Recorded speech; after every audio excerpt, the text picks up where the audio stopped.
Don't know, it's your boy Blade Brown, UK Full Stop on Westside Radio. This is UK Full Stop playing the greatest to the latest, and right about now I am joined by a guy who's got this rap thing locked in the UK right about now. It is none other than Blade Brown. What's good? You're right. You good? Yeah, man, I'm good. How are you? I'm alright, man. I'm alright. It's baking in here. Obviously, there's bare people burning in here. Yeah. But it's cool. I ain't gonna complain because it's cold. You know what I mean? Outside or whatever. So, anyways, Blade, please, just for those who don't know, who really need to know, who is Blade Brown? Who is Blade Brown? He's an artist. He's an artist from South London who, talks his life. The street tells kinda. Yeah, man. Yeah. Does the trap thing, I've been called, not my name. Yeah. I don't call it, but the king of the trap, so Yeah. I ain't gonna argue with you there, man. You've definitely been I'm doing not arguing with it, so. For sure. So, for those who do now actually know who Blade is, been following you, know your track record with mixtapes and everything else, what is the biggest misconception about Blade Brown? The biggest misconception? Or one of the biggest misconceptions? I would say that, because of obviously with the music and the things I talk about, it's probably that, I'm not lyrical or something like that, I think that's kind of one thing, wordplay and lyrics and stuff like that. When it comes to my music, I feel like that always gets overlooked. I think that's one of the biggest misconceptions with me anyway, so, but like I tell people to really listen to the music. Don't just hear this swear word, that swear word and this reference. Actually listen to the music. And you will hear it, do you understand? Yeah. I hear that. Okay, so we're all about greatest to the latest, as I've been saying for how many months now? Yeah. So if there's one artist from the old school that really inspired you, maybe to do what you're doing right now, who would that be? Would you American or UK? UK based. Yeah. UK based, what, old school rapper? Well, it could be rapper, it could be singer, it could be whoever. Producer. I would say rap wise, because obviously listening to UK rap back in the day, I'll probably say somebody like Rodney P or something like that. Do you understand? Because it's and M's like Scheme and Big P and Scheme. Yeah. Because obviously they were UK rap when it was a bit more backpack kind of, but they were still kind of talking the kind of the streets. They were. Which I could relate to a bit more, do you understand? So that's what I used to listen to. But as far as UK hip hop, I kind of have a big knowledge about that as well, because I used to listen to it as well still. So, but they were the ones that stuck out to me still. Of course, we talk about Rodney P a lot, and we play some of his stuff as well, like Nice Up and stuff like that. Yeah. But the thing is I think a lot of people don't really realise what the London Posse did in terms of just us rapping in our own accents. Yeah. You know what I mean? So many people are scared to You had a lot of artists rapping in American accents and stuff, and they were kind of bringing across they were kind of had the Jamaican rude boy. Yeah. They're 90s, the dress code, they're the gold. They look like how them used to look. Do you understand? Back in them days. So that's why I kind of took to their music still. So have you ever felt that pressure though to put on any sort of accent or style? Never. To make a line fit. How certain times with American artists they can make certain line fit. Yeah. And then it's just with certain UK artists they try and make it fit in the same way. And the twang kind of changes a little bit. Oh, you mean with the accent? Yeah. We out here and stuff like that. Do you know what it is? I would say in this country, for when we're talking amongst each other, the street kind of slang in this country, we take elements from Jamaica, we take elements from America. So we might say something in an American tone, but it's done on purpose. Yeah. When I'm talking to my brethren, I might say, yo, we are but it's not we're trying to, it's just, you understand? It's just the way we talk, innit? Exactly. We're not trying to be American. Nah. But I think in rap, you kind of got to be careful when you're doing that, especially as a UK rapper. You can't really throw them things into your rap, because then it's going to be it's going to sound weird, man. For sure. Also, I think it's kind of, with the internet, everything's kind of blurred now. In terms of what we use as slang, it's more internet slang, stuff like bruh and all that stuff. It's just it's all banter and everything else, but emojis, it's everywhere. It's not it's not home to anywhere anymore. Like the internet is his home. So definitely, yeah. Cool. I always get American people tweeting. They're like, "Oh my gosh, what's mandem?" Like they don't know that. It's sort of like I need to educate. Yeah, that's one thing. I had this conversation the other day. Like the only reason why I think UK kind of rap would have a problem in America is because them understanding our slang. Because we've had American culture, American slang, American films, American music forced onto us for years. Of course. So we understand what slang words mean. They don't have nothing from us to understand. It's all alien to them. So the one word, I'm sorry I have to say, it's the one word I hate is B. What's that? B. Oh, like B, when people say B. Boo or B. Only in the past year or so, every Bay, that's it. Oh, Bay. Bay. Okay. Are you a Bay user? Do you use Bay? Nah, don't say that. That's a proper like what you're saying, innit? That's a Vine, Instagram, Twitter, like that kind of. But I'm not really into that. Cool. So, obviously, you've been around for quite some time now. You know, on the music scene. Yeah. What was the time that you kind of realised, you know what, I can actually eat off this music? Do you know what it is? From early, I've always sold my mixtapes. Yeah. I never really have done free mixtapes ever. Yeah. But like, it's when I kind of like, I would say probably when I done Hollow Man Meets Blade. With Gigs. That's where I first heard about you. Okay, yeah. That's what I'm saying. That's the time when I was like, yo, you can actually make money, because that sold thousands and we didn't even push it, promote it properly. Yeah. We just done a video here, dropped it here. This is like MySpace days. Do you understand? Yeah. And it's like, it sold. Like, and these are the days when there was more like actual UK record shops that actually sold. Like, they're all kind of gone now. Do you understand? But of course, the shops were like calling me every second. Can we have more? Can we have 50 more? Can we have 100 more? Can we have 200 more? Selling all the time. So that's when I was like, yo. Yeah. What do you think is the hardest thing now? Because obviously we have so many different online platforms. Like your stuff's on Amazon and you've got it on iTunes. But what do you think is like the hardest thing at the moment? Because of course you said you used to sell in shops and stuff, but what would you say is like the main difference? Because I guess if you met people in the street from them to now, like, is it harder, do you think, to sell online? No, it's much easier. You think? Yeah, of course, because obviously at the end, like, there you kind of have to go and get the CD, get it printed up, get it pressed, physically travel to all these places. Where now you can literally just put it on iTunes and just sit back, and that's it, and it's everywhere. Yeah, instead of just at this shop, just at that shop. It's true. So to me, it's much easier. I think obviously that's the internet, but I think one thing the internet has kind of done, which is a negative, is just kind of allow anybody into the game. That's like, you can make a song now, shoot a video out there, and put it on YouTube tomorrow, and pay a website to post it on the front page tomorrow.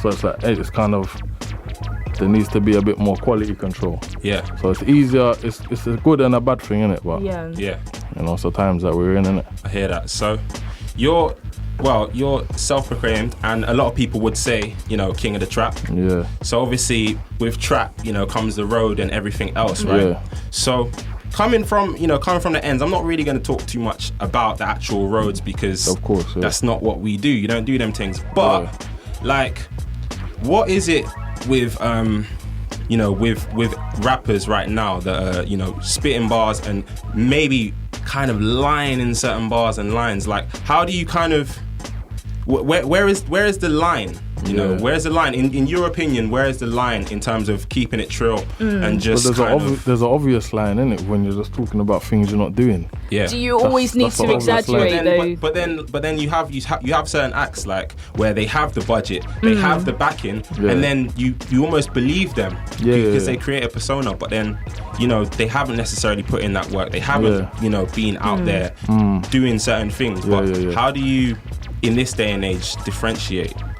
I mean, it's a hard one, because, you know, like, one side of me says, at the end of the day, it's just music, innit? We're not here rapping to be who's the baddest or who does. Do you understand? It is just entertainment. But when you are actually putting your life story into music and pouring your all out into your music, and then someone comes along rapping about the same things you're talking about, and it's not real. It is a bit like, do you understand? But I don't really get that angry. Do you understand? But it's just sitting there in the corner rocking this is really. Some people like other rappers will be like, he's trying to rap. Like, I don't really care that much. Do you understand? But like, it is a bit. It annoys me when I get compared to these people though. That's what I don't like. Don't compare me to them, man. I'm cool. And I don't care. Whatever they're doing over there is whatever they're doing, innit? Do you understand? And on the flip side, obviously not everyone who's from the ends is a roadman. Of course. You know what I mean? That's a good point. I remember back in the day when everybody used to know who they was. So you understand? Like, now it's just crazy. Like, everybody thinks they're... It's like the whole wannabe culture of like, just because they have the hat or the whatever, they're sudden. I don't know. But it is a uniform, innit? Like, if you see a person dressed a certain way, you kind of think they're from that walk of life, innit? But you know, it's just the times we're in, innit? So. Do you feel like obviously you mentioned gigs before. He's had a lot of his gigs, no pun intended, shut down of course, by the police, and a lot of trappers, as it were, have been kind of locked off by the police. Definitely. Well, this is the problem that I'm going through now. Obviously, like, we're doing the tour, you know, we're doing the Bags and Boxes tour. And like a few of the dates we're having a few problems like that. Do you understand? Because obviously you've got to get clearance before you do certain things, and certain places are just like no. So, you know, I'm experiencing that now, but we're gonna get through it. Do you understand? But that's what, you know, that's one of the things that's holding this scene back, because obviously like, if all the artists was able to tour and get around, you know, obviously for the artists that's a good income, and on top of it, it's like you're gonna reach all these places and these people that want to see you. So obviously it's gonna help the, you know, things like that. Like you said with gigs, I remember when his first tour got cancelled, and it's like, if he done that and done his tour, it would have been a great thing for his career and what he was doing. So it's like, you know, it kind of stopped his flow a little bit, so so it was a bit annoying, man. How does Blade push through? Like, because obviously this is a big look for you. You know, you're going to several cities. How have you been able to kind of to do that? Like, there's a lot of people that are kind of jumping on other people's tours and everything else, but to actually do your own. It's just a thing like where, in this music thing, like, I've never, you know what I'm saying, I've never had a label, never had a manager and stuff like that. So I've always had to be a thing where I have to do everything for myself. And I thought, you know what? It's like no one didn't come to me and say to me, we're gonna do, like, I said I want to do a tour. I'm gonna do a tour. And you know, you just have to make it happen. Because in this UK rap scene, no one's gonna come and help you. Unless you try and jump ship to America and then come back, then it's sort of like you're even welcomed. That's hard. That's another whole situation in itself. But like I said, with the tour, it's like another thing. It's like I wanted to make a statement kind of thing. Like you understand? Like, I can do this. Like, don't just look at me as a trap rapper, like some trap rapper over here. Like, I'll put on my own tour. There's certain artists that are signed haven't even done that. So I'm just, it's about making a statement as well. Respect. Okay, well, we've just got like a couple more questions for you. But one of them is, you know, do you think that UK rap, or like the type of music that you make, is capable of going into the mainstream? Do you even want it to go to the mainstream? I would say, like, obviously a lot of my music is not, because obviously a lot of mainstream music is blatantly made for the mainstream, innit? You can tell when you listen to my music, I have not made these songs to go commercial, to go on radio. I'm making music that I like, and I think that's why people like my music, because you can tell I'm not trying to make commercial music. As far as obviously I have made songs that could play on radio. Like, I've had meetings with, you know, the people at BBC Radio and stuff like that. And they've said to me, like, look, like, you probably didn't know this song could have played on the radio, but obviously you didn't you didn't push it for the radio. So, you know, sometimes you can make like songs that play in the club and stuff like that. There's a lot of songs that was never, like, look at the Bobby Schmurder song. Exactly. That's a freestyle. There ain't even a hook. There's no hook. It's just a freestyle. Do you understand? Some certain songs can play in the radio, so it's just, you know, it's one of them ones. I'm playing in the club, so you know, I think it can. Cool. It definitely can. So and lastly, obviously the music, Bags and Boxes. that's a trilogy now. Yeah. I love it. I've heard it all. Yeah. You know, and it's banging.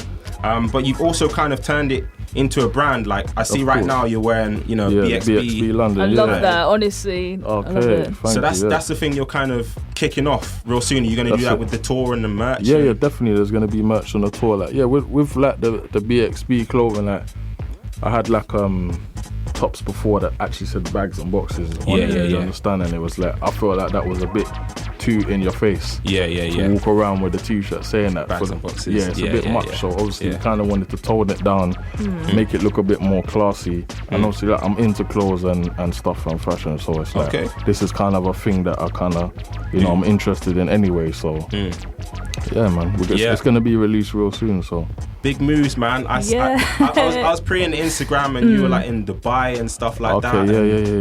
Making like big moves, or you know, whatever seems to be like sick. And have you watched Fast and Furious 7? I haven't, you know, I was meant to go and watch actually. Well, some of it was in Dubai as well. And it was just a madness. And like, basically what I'm trying to say is some of the cars that I saw on your Instagram were leveling. Well, we're Fast and Furious. They were leveling. Now, like, obviously that's, you know, these are big moves, but really what I'm trying to ask you is, you know, for a young person who's listening to you like right now, who's like really believing, you know what, I need to get my money up, I want to be in a position where, you know, I can make boss moves and I can be in situations like this. Of course, what would your advice be?